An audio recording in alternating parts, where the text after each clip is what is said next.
My 8-year-old son whispered a secret to me that shattered everything I thought I knew about my life. My name is Jonathan, and I'm a product manager living in Orlando. For 13 years, I believed I had built something solid with Ursula, my wife who worked as an interior designer. We had our routines, our shared dreams, our quiet Sunday mornings with coffee on the balcony while our son played with his toys. I thought I understood the rhythm of our lives, the comfortable predictability of a marriage that had weathered its share of challenges and emerged intact. But that September afternoon changed everything, shattering the illusion I'd been living in. It was another Tuesday evening. Why did Tuesdays seem to be the day everything fell apart? And I'd been trying to establish better boundaries around screen time. Our son had developed a habit of watching cartoons during dinner, his eyes glued to the tablet while his food grew cold, and I'd decided enough was enough. "All right, buddy, you know the rule," I'd said, reaching for the tablet as we sat down to eat. "No screens during dinner. We eat together, we talk, we're present." He'd pouted but started to hand it over. Then, with that uncalculated honesty that children possess before they learn to filter their thoughts, he'd said, "But when Uncle Phillip comes over, Mom lets me watch cartoons for a really long time. Like super long. She lets me watch until he leaves." I'd paused, the tablet halfway between us. "Uncle Phillip? When does Uncle Phillip come over?" My son had shrugged, already losing interest in the conversation, more focused on the loss of his entertainment. "I don't know. Sometimes when you're at work. Mom says I should watch cartoons in my room and she gives me lots of candy too. Like way more than normal. She says it's a special treat and I should enjoy myself while they talk about grown-up stuff." "Grown-up stuff?" I'd repeated, my voice sounding strange even to my own ears. "Yeah. They go in your bedroom to talk. She says Uncle Phillip helps her with design ideas for her clients or something." He'd looked up at me then, his expression innocent and trusting. "Can I have the tablet now?" I'd given it to him, my mind spinning. At the time, I'd convinced myself it was nothing. Phillip was Ursula's childhood best friend, practically a brother to her.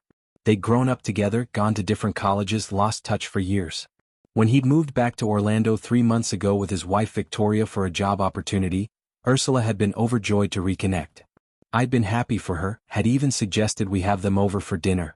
But now, sitting on my son's bed a week later, watching him cry and whisper about secrets that made him feel bad, that earlier conversation took on a sinister new meaning. My blood ran cold. I sat down beside him properly now, keeping my voice steady despite the tremor in my hands, despite the way my heart had started hammering against my ribcage. "What kind of special friend, buddy? Tell me everything. I promise you're not in trouble." "Uncle Phillip comes over when you're at work," he said, his voice small and frightened. "They go into your bedroom and close the door. Sometimes I hear them laughing. Mom said it's their secret, but secrets make me feel bad. She made me promise not to tell you. She said it would make you sad and angry and that it was better if you didn't know. But you're my dad and I don't want to lie to you." The room seemed to tilt. I pulled my son into a hug, partly to comfort him, partly to hide my own expression. Because I knew with a certainty that felt like a punch to the gut, what those closed-door sessions meant. What kind of grown-up stuff required that much privacy and bribery to keep a child occupied and quiet. "You did the right thing telling me," I managed to say, my voice remarkably calm given the chaos erupting inside my chest. "You should never keep secrets that make you feel bad. Never. I'm not angry with you. I could never be angry with you for being honest. You're the bravest kid I know." He pulled back to look at me, his tears slowing. "Are you going to be okay, Dad?" The fact that my 8-year-old son was worried about me in this moment, when his world was also crumbling, nearly broke me. But I held it together. I had to. "I'm going to be fine, buddy. We're both going to be fine. I promise." But that was a lie. Nothing was fine. Nothing would be fine again. I spent that night staring at the ceiling while Ursula slept peacefully beside me, her breathing slow and even, one hand tucked under her cheek. How could she sleep so soundly? How long had this been going on? Was it just since Phillip moved back, or had there been something between them before, during all those years they'd supposedly been out of touch? Every memory suddenly felt tainted, every business trip I'd taken now a potential window for betrayal. I thought about confronting her right then, shaking her awake and demanding the truth. But something stopped me. Maybe it was pride, not wanting to accuse her based solely on our son's innocent revelations. Maybe it was fear that she'd lie, that she'd gaslight me into doubting what I'd heard, that she'd find a way to explain it all away. Or maybe, and this was the thought that made me feel coldest, maybe I wanted proof because I was already thinking about what came next. About protecting myself and my son. The next morning I made a decision. I needed proof, real evidence before I could act. But I couldn't let anyone know I was suspicious. I went through our morning routine as always, kissed Ursula goodbye as she left for a client meeting, helped our son with his breakfast, drove him to school. But my mind was elsewhere, cataloging details, remembering inconsistencies I'd dismissed before. The afternoon yoga classes that Ursula had started attending regularly. The new lingerie I'd discovered while doing laundry, tag still on, never worn for me. The way she'd become protective of her phone, keeping it face down, taking calls in another room. How had I missed all these signs? From my office, I contacted a private investigator through an encrypted email, explaining the situation without names at first. I'd found him through a discreet online search, a professional with excellent reviews and a reputation for handling sensitive cases. Within 24 hours, we had a meeting scheduled at a coffee shop 40 minutes from Orlando, far enough that no one we knew would accidentally spot us. The investigator's name was Marcus, a middle-aged man with kind eyes and a no-nonsense demeanor. He listened to my story without judgment, taking notes on a small pad. When I finished, he nodded slowly. "This is more common than you'd think," he said. "And I'm sorry you're going through it. Here's what I need from you. Photos of both of them, addresses, home and work, their schedules as much as you know them, vehicle descriptions and license plates if possible. I'll start surveillance immediately. Usually in cases like this, we have preliminary findings within a week, comprehensive evidence within 2. I provided everything he requested, my hands steady as I slid the folder across the table. Photos from our last dinner party, where Ursula and Phillip had laughed together over old memories. Her office address, his workplace, our home address. Their typical schedules. It felt surreal, like I was narrating someone else's life. "One more thing," Marcus said as we prepared to leave. "Whatever happens, whatever I find, try to maintain normalcy at home. Don't change your behavior, don't let on that you suspect anything. It's important for the investigation, but it's also important for your own positioning if this ends in divorce. Document everything yourself too, times she comes home late, unusual expenses, anything that seems off." Those 2 weeks felt like 2 years. I went through the motions at home, kissing Ursula goodbye each morning, helping our son with homework, making love to my wife twice when she initiated it, an experience that left me feeling hollowed out and sick. I was pretending everything was normal while my insides twisted into knots, while every smile she gave me felt like another knife wound. I started noticing everything. How she'd check her phone constantly, sometimes smiling at messages I couldn't see. How she'd excuse herself to take calls, her voice dropping to an intimate murmur. How she'd started buying new clothes, styling her hair differently, wearing perfume on days she supposedly had site visits for her design work. I documented it all in a private note on my phone, each observation time-stamped and detailed. The investigator's report arrived on a Thursday, sent via encrypted email with a password he'd given me in person.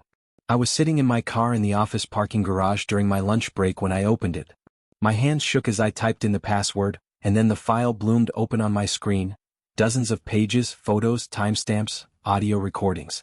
The evidence was overwhelming and explicit. The photos showed them together at a boutique hotel in downtown Orlando, arriving separately but meeting in the lobby. Him touching her waist as they walked to the elevator. Them leaving hours later, her hair mussed, his shirt wrinkled. The timestamps showed a pattern. Tuesdays and Thursdays, almost every week for the past 3 months, like clockwork. The days I usually worked late. But Marcus had gone further. He'd obtained audio recordings, I didn't ask how, and he didn't volunteer the information, from when they'd met at the hotel bar before going upstairs. The conversations they contained made my stomach churn. "I can't believe we have this," Ursula's voice said, breathy and excited. "After all these years, fate brought you back to me." "We've always loved each other," Phillip responded. "You know that. Even when we weren't together, even when we were with other people, it was always you, Ursula. Coming back to Orlando, it felt like destiny. There was more. Talk about their future together, about how they'd figure things out with their respective spouses, about how they couldn't keep their hands off each other."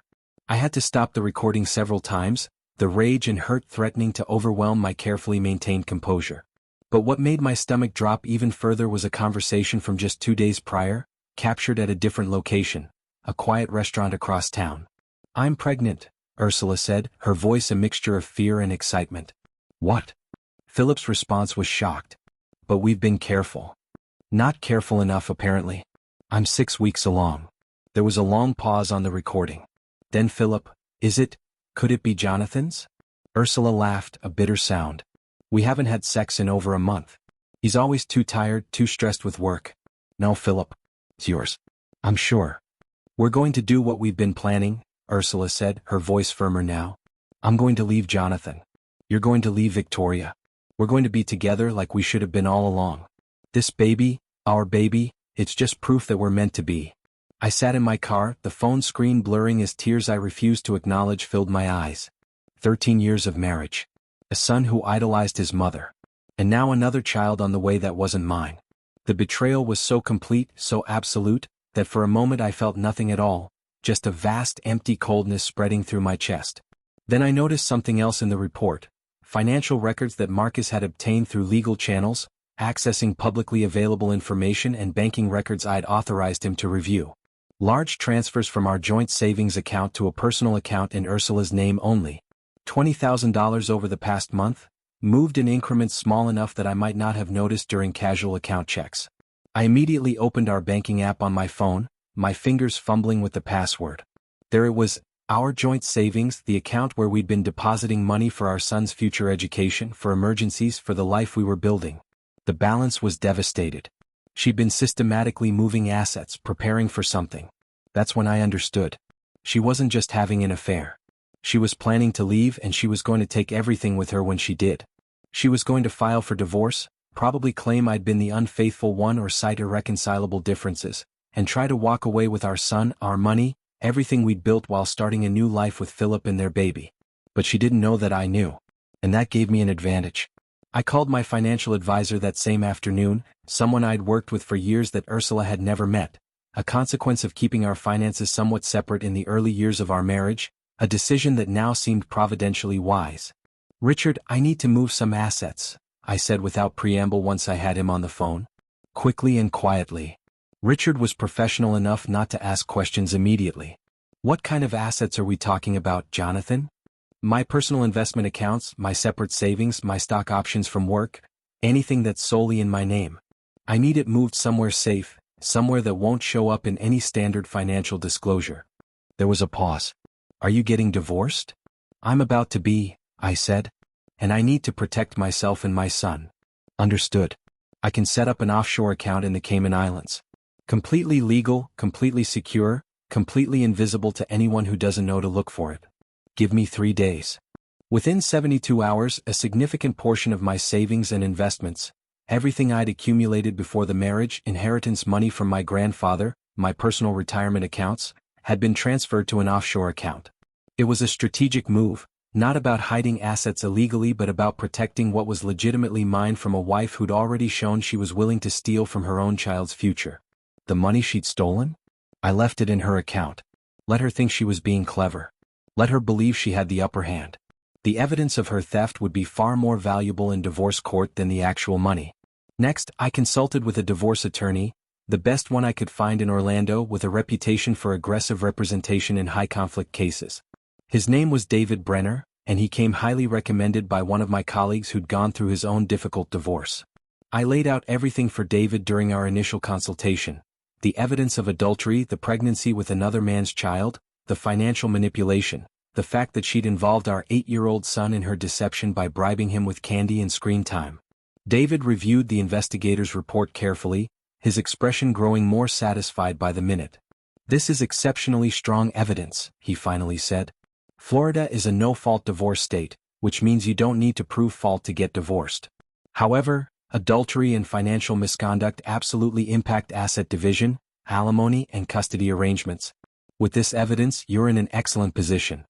What about our son? I asked. That was my primary concern, the thing that kept me awake at night.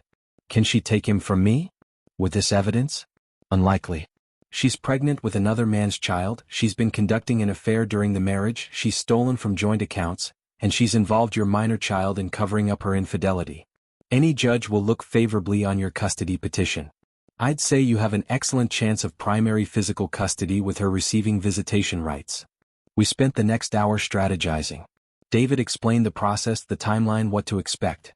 We discussed whether to pursue fault-based grounds despite Florida's no-fault status, ultimately deciding that presenting the evidence of adultery would strengthen my position even if we didn't formally pursue it as grounds. When do you want to file? David asked. As soon as possible, I said. Before she realizes I know. Before she can hide more assets or prepare her own strategy. We'll have the papers ready by Monday, David promised. We filed the papers on a Monday morning.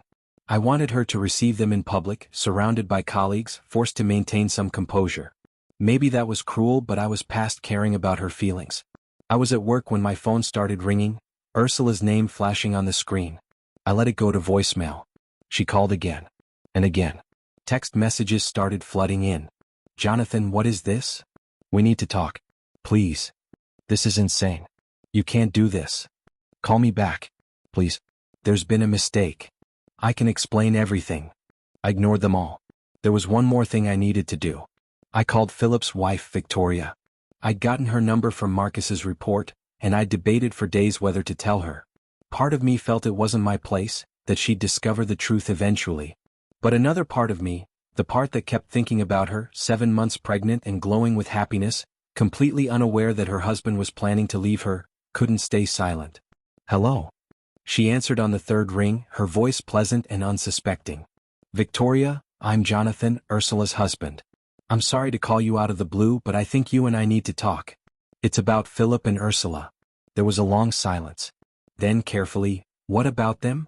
Can we meet? Today? I have something to show you, and I'd rather do it in person. We met at a neutral location, a quiet park with a bench overlooking a small pond. Victoria arrived looking confused and worried, one hand resting protectively on her swollen belly. She was beautiful, with kind eyes and a gentle demeanor, and I hated that I was about to destroy her world. I showed her the evidence. The photos printed out in black and white. The transcripts of the recordings, key passages highlighted. I watched her face crumble as the truth unfolded in front of her, watched her hand tighten on her stomach as if protecting her unborn child from the words on the page. They're planning to leave us, she whispered after reading through everything. They're going to. I'm so sorry, I said. I know this isn't easy to hear, especially right now. But you deserve to know. She was quiet for a long time, staring at the papers in her lap. When she finally spoke, her voice was different, harder, colder. My parents, Victoria said. Philip's always been obsessed with status, with success. My parents they're wealthy. Very wealthy.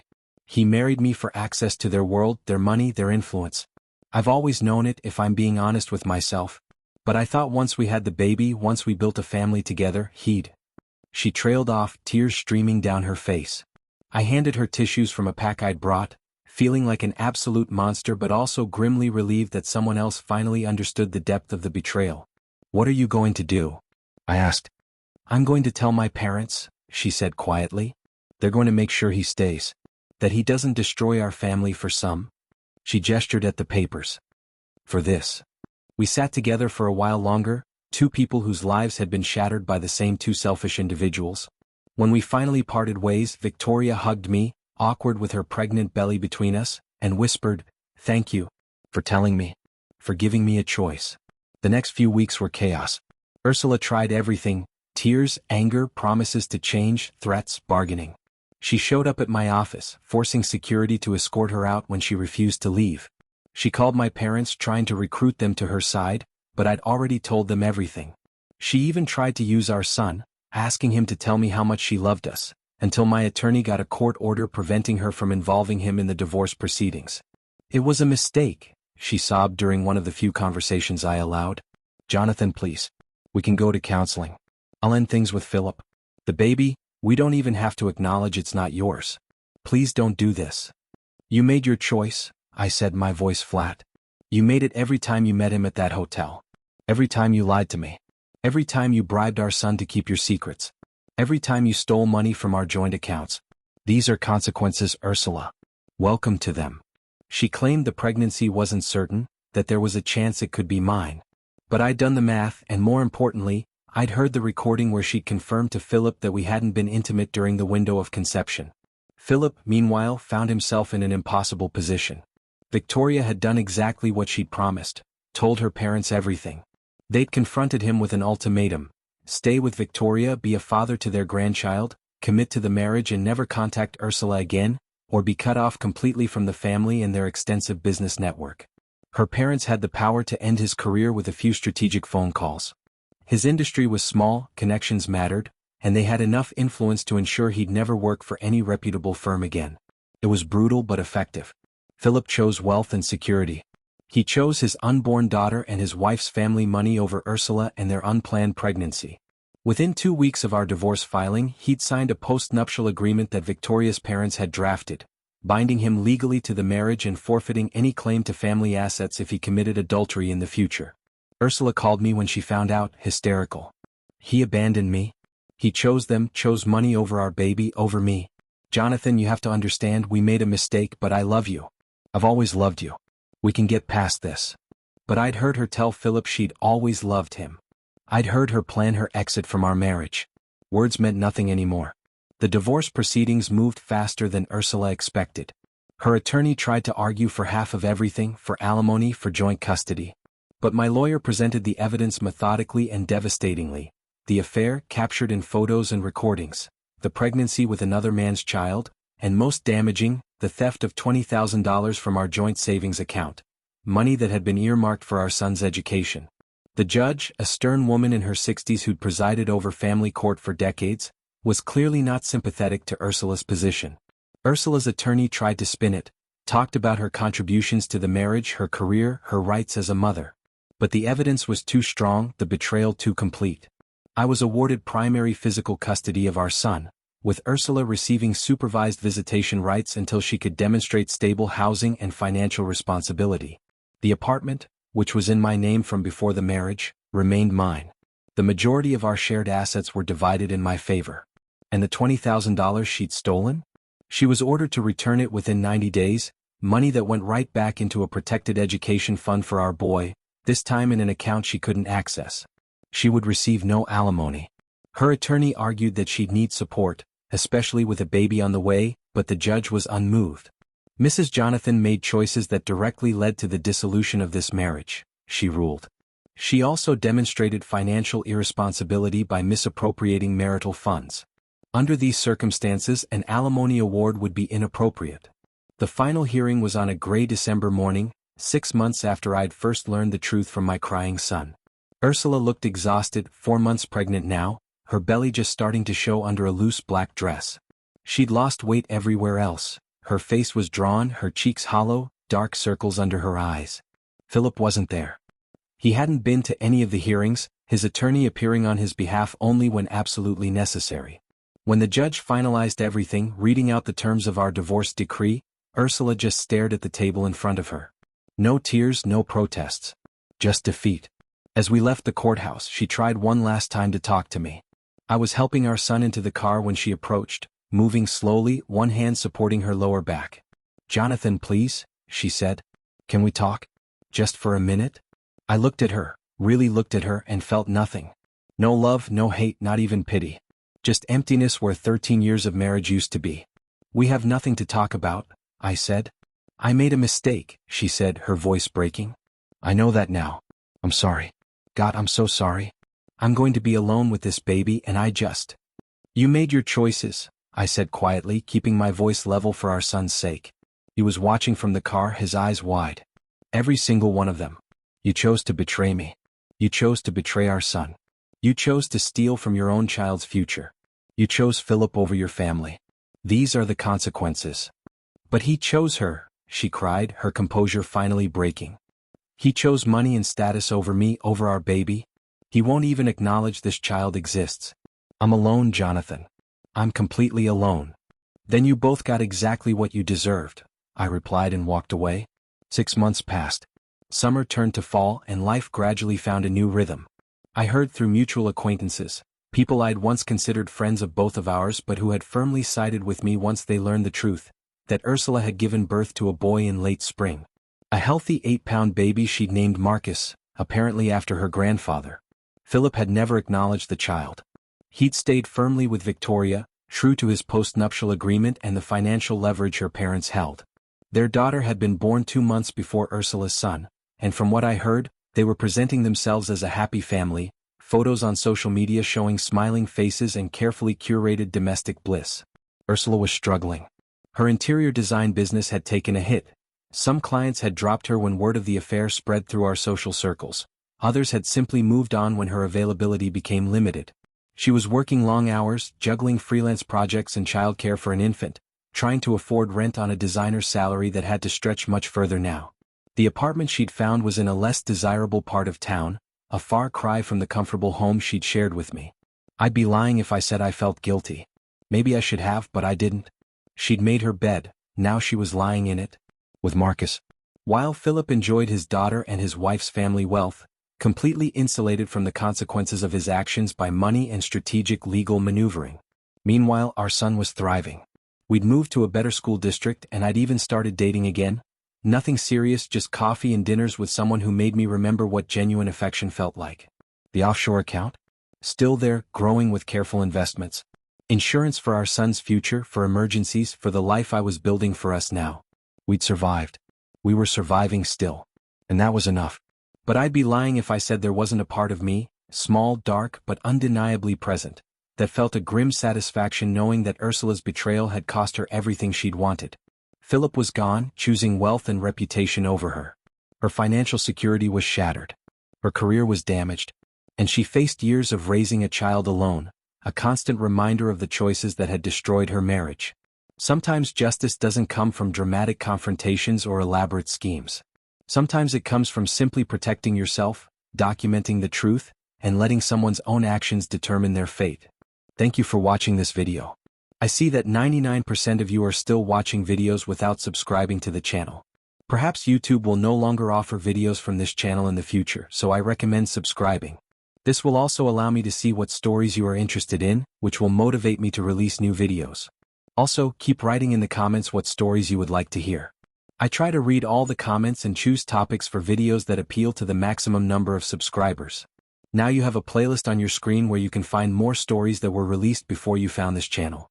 You can also go to the channel and watch them there.